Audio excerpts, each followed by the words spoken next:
Hello friends, welcome to my channel baby mummy help. मैं मेघा आपका अपने चैनल में दोस्तों बहुत बहुत स्वागत करती हूँ। कैसे हैं आप लोग? आई थिंक सभी स्वस्थ होंगे और बहुत ही खुश होंगे। बच्चों के दूध के दांत कब आते हैं, कब गिरते हैं, उनका ख्याल कैसे रखें, आज के वीडियो में दोस्तों हम कुछ इसी टॉपिक पर बात करेंगे। उम्मीद करूंगी कि आप लोगों के लिए ये वीडियो बहुत ही यूजफुल रहे तो मुझे कमेंट करके जरूर बताइएगा। चलिए दोस्तों, बात करते हैं कि बच्चों के दूध के दांत कब आते हैं। देखिए, जब कोई नवजात शिशु होता है, खुशी का पल होता है। बच्चे की रोज नई नई हरकतों को देखते हुए 4-5 महीने कब कट जाते हैं पता भी नहीं चलता। जब आपका बच्चा 5 महीने के करीब हो जाता है तब बच्चे के दूध के दांत आने शुरू हो जाते हैं। सबसे पहले अगर हम बात करें कि दूध के दांत कितने आते हैं, तो दूध के दांत आते हैं दोस्तों 20, जो करीबन 3 से 4 वर्ष की आयु तक। कुछ बच्चों के जल्दी आ जाते हैं, कुछ बच्चों के लेट आ जाते हैं, तो इतनी आयु तक बच्चों के 20 दांत आ जाते हैं और दूध के दांत निकल जाते हैं। क्योंकि सभी जानते हैं कि वैसे तो दांत होते हैं 32, लेकिन दूध के दांत जो होते हैं वो होते हैं 20। तो 5 से 6 महीने का जब आपका बेटा या बेटी हो जाते हैं तो उनके दांत आने शुरू हो जाते हैं और छोटा सा प्यारा सा बेबी होता है और उसके मुंह में दिखते हुए 2 दांत बहुत ही प्यारे लगते हैं। धीरे धीरे बच्चे के सारे दांत आ जाते हैं, लेकिन दांत निकलने की जो प्रक्रिया होती है वो बहुत ज़्यादा आसान नहीं होती है। बच्चों के लिए थोड़ी सी कष्टकारी होती है, क्योंकि इससे बच्चों के दांतों में दर्द होना, थोड़ा सा उनको खुजली होना दांतों में, और कभी कभी बच्चे बहुत ज़्यादा लार गिराने लगते हैं जिससे कि उनको ये टीथिंग रैश हो जाते हैं। तो ऐसे बहुत सारे लक्षण भी दिखाई देते हैं। कभी कभी बच्चों को लूज मोशन हो जाते हैं, फीवर हो जाता है। दांत निकलने में सभी जानते हैं कि हड्डी, दांत, ये सब कैल्शियम की कमी करते हैं। तो जब बच्चों के दांत निकलते हैं तो बच्चों में कैल्शियम की कमी हो जाती है। तो उस समय पर आपको बच्चे के खाने का बहुत अधिक ध्यान रखना है। अगर बच्चे के शरीर में कैल्शियम की कमी नहीं होगी तो बच्चों को दांत निकलने में उतनी परेशानी नहीं होगी जितनी की नॉर्मली होती है। मैंने अपनी और वीडियोज में भी बताया है कि कलकेरिया जो एक गोली आती है वो बच्चों के दांत निकलने में बहुत ही फायदा करती है। वो बच्चों के दांत निकलने के लिए बहुत ही यूजफुल होती है, तो आप उस गोली को भी बच्चे को दे सकते हैं। तो ये जो दांत निकलते हैं बच्चे गिरने कब शुरू होते हैं? जब आपका बच्चा 5 से 6 साल का हो जाता है तो बच्चे के 1-1, 2-2 करके दांत गिरने लगते हैं और उनकी जगह स्थायी दांत, जिन्हें हम कहेंगे जो आपके टीथ होते हैं, जो आपके पूरी उम्र आपके साथ रहते हैं, वो दांत आपके आने लगते हैं।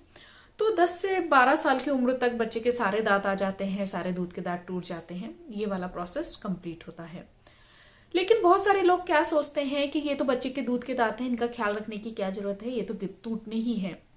लेकिन ये मैं आपको बता दूं कि बच्चे के दूध के दांत हो या स्थायी दांत हो या जो ओरिजिनल दांत होते हैं वो हो, लेकिन आपको उनका ख्याल रखने की जरूरत बहुत ज्यादा होती है। क्योंकि दोस्तों ये ही वो दांत होते हैं जो आपके मसूड़ों को स्वस्थ रखते हैं और आपके जो स्थायी दांत होते हैं उनको आने के लिए जगह देते हैं। अगर ये ही आपके खराब हो जाएंगे, इनमें ही कैविटी हो जाएगी, ये ही आपके स्वस्थ नहीं रहेंगे, तो आपके मसूड़े भी सही नहीं रहेंगे।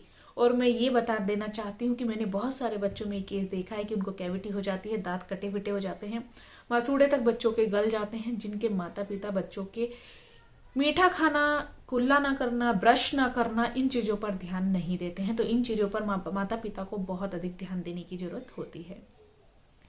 अब बात करते हैं कि वो कौन कौन से कारण होते हैं या जिससे बच्चों के दांतों में कैविटी हो जाती है। देखिए, सबसे पहला होता है कि जब बच्चा छोटा होता है, 2 साल के करीब है, मैं कह रही हूँ कि अभी उसके थोड़े टीथ आ गए हैं और वो 2 साल के करीब है और उसको आप दूध पिला रहे हैं, बच्चा बहुत समय ऐसा होता है दूध पीते पीते सो जाता है। नेक्स्ट डे आपका हेक्टिक रूटीन है, आप बच्चे को ब्रश कराना भी भूल जाते हैं। बहुत बार क्या होता है कि जब बच्चा दूध पीते पीते सो जाता है तो बच्चे का जो दूध होता है वो उसके मसूड़ों पर जम जाता है, और अगर आप उसकी दिन में एक बार भी अच्छे से सफाई नहीं करते हैं तो ये बच्चे को कैविटी होने के चांसेस बहुत ज्यादा बढ़ जाते हैं। दूसरा होता है कि अगर आपका बच्चा चॉकलेट, टॉफी बहुत अधिक मात्रा में खाता है तब भी आपके बच्चे को कैविटी हो जाती है। अगर आप बच्चे को कभी भी ब्रश या कुल्ला नहीं करवाते हैं, टीथ क्लीन नहीं करवाते हैं, उससे भी आपके बच्चे को कैविटी हो जाती है। देखिए, शुरुआती दिनों में जब आपका बच्चा 1 साल से बड़ा है, थोड़े से टीथ आ गए हैं, उस समय मत कराइए ब्रश। केवल आप फिंगर से आप बच्चे के टीथ की सफाई कर सकते हैं, क्योंकि सफाई करना बहुत जरूरी होता है। लेकिन जैसे जैसे बच्चा बड़ा होता है, 3 इयर्स में लग जाता है, आप बच्चे को डेली ब्रश कराइए। बच्चे के लिए शुरू में आप फिंगर ब्रश ले सकते हैं जब आप खुद बच्चे का ब्रश करते हैं, और जब आपका बच्चा धीरे धीरे बड़ा होने लगता है तो आप हैंड ब्रश बच्चे के लिए ले सकते हैं और उससे आप बच्चे को ब्रश करा सकते हैं। इससे भी बच्चे की टीथ क्लीनिंग बहुत ही अच्छे से हो जाती है। तो इस चीज़ का भी आपको बहुत अधिक ध्यान रखना चाहिए कि बच्चे की जो टीथ होते हैं वो बहुत ज़्यादा क्लीन होने चाहिए। इससे बच्चे को कैविटी होने का जो खतरा होता है बहुत अधिक कम हो जाता है। तो इस चीज़ का भी आपको ध्यान रखना होगा। इसके अलावा आप क्या कर सकते हैं, किन बातों का ध्यान रखें। देखिए, बच्चों को अगर आप अभी दूध के दांत हैं बच्चे के और आप उसके लिए जब ब्रश खरीदते हैं, सबसे पहले तो फिंगर ब्रश खरीदें जब आप खुद बच्चे को ब्रश कराते हैं।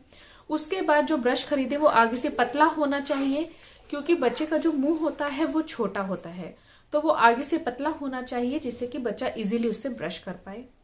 तीसरा होता है कि बच्चे के लिए जब आप पेस्ट खरीदे तो ऐसा पेस्ट खरीदे जो फ्लोराइड युक्त नहीं होना चाहिए, उसमें फ्लोराइड बहुत अधिक मात्रा में नहीं होना चाहिए, वो बच्चे के लिए हेल्दी रहता है। बच्चे को जब भी आप कुछ खिलाते हैं, दूध पिलाते हैं, कोशिश कीजिए उसके बाद बच्चा एक बार कुल्ला कर ले, पानी से कुल्ला कर लेता है तो बच्चे के टीथ क्लीन हो जाते हैं। बच्चों के दूध के दांतों को भी उसी हिसाब से साफ करना चाहिए जिस हिसाब से आप बच्चे की स्थायी दांतों की क्लीनिंग करते हैं। तो ये तो बात हुई दोस्तों बच्चों के दांतों को साफ करने की। अब बात आती है कि किन बातों का ध्यान रखना बहुत जरूरी होता है। आपको ध्यान रखना होगा कि बच्चे के जब दांत निकलते हैं तो बच्चे के हाथ की क्लीनिंग अच्छे से करें। बच्चा गंदी चीजें, गंदे हाथ मुंह में ना दे, क्योंकि इससे बच्चे के पेट में इन्फेक्शन होने का खतरा बहुत ज्यादा होता है। कुछ चीजें आप अपने पास रख सकते हैं, जैसे कि टीथर बाजार में अवेलेबल होते हैं, आप उनको रखिए, उससे आप बच्चे को काफी आराम मिलता है। उसको ठंडा करके बच्चे को दे सकते हैं। कुछ घरेलू उपाय आप कर सकते हैं। जब बच्चे के दांत निकलते हैं थोड़ा सा शहद बच्चे के दांतों पर लगा दें। एक फिंगर में एक कॉटन का हैंकी लपेट कर आप बच्चे के टीथ पर इस तरीके से फेरिए, उससे बच्चे को काफी आराम मिलता है। आप जब बच्चे को दांत निकलते हैं तो बच्चे के दांतों की हल्की सी ठंडी सिकाई कर दें मसूड़ों की, इससे भी बच्चे को बहुत ज्यादा आराम मिलता है। कलकेरिया आप बच्चे को दे सकते हैं, इससे भी बच्चे को बहुत ज्यादा आराम मिलता है। तो दोस्तों ये सब चीजें दीजिए बच्चों को। दांत निकलने में, ब्रश कराने में, टीथ क्लीनिंग करने में, हर चीज में सब चीजें बहुत ही फायदेमंद है। उम्मीद करती हूँ दोस्तों आज का ये वीडियो आप लोगों के लिए काफी फायदेमंद रहेगा। फायदेमंद रहे तो चैनल को जरूर सब्सक्राइब कीजिएगा। Thank you for watching baby mummy help. Thank you. नमस्कार।